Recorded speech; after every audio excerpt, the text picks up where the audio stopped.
Assalamualaikum warahmatullahi wabarakatuh. Hello students, how are you today? Come back with me with Ustazah Indah. We will learn about English. The topic for today, it's about recount text. Anak-anak Ustazah, hari ini kita akan memasuki bab baru. Kita akan bercerita tentang recount text.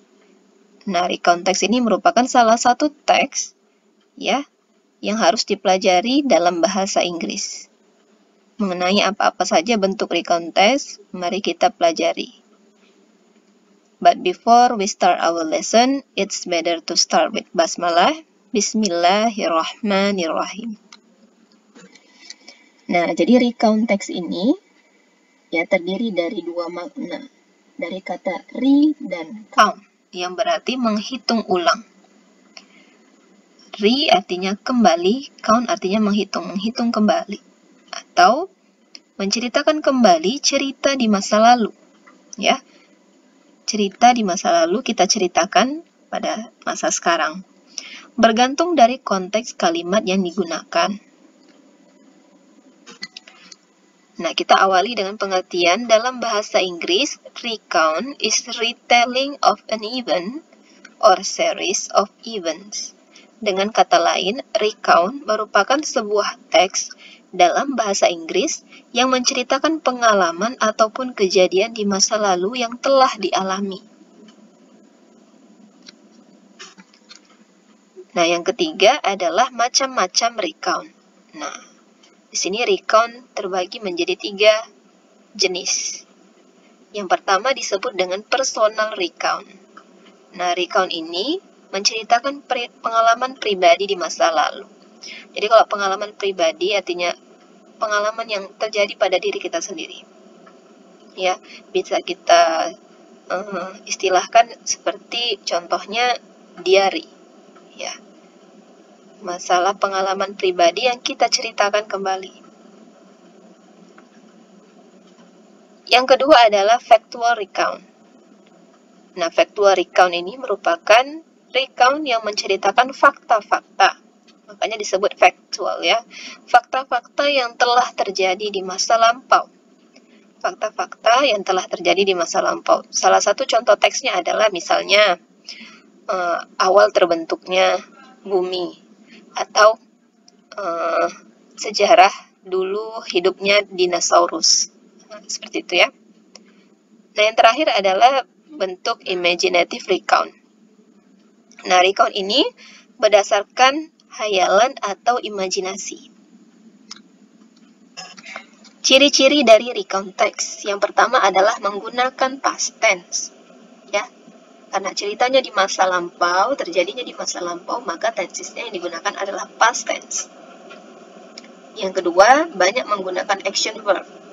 Action verb ini adalah artinya kata kerja aksi.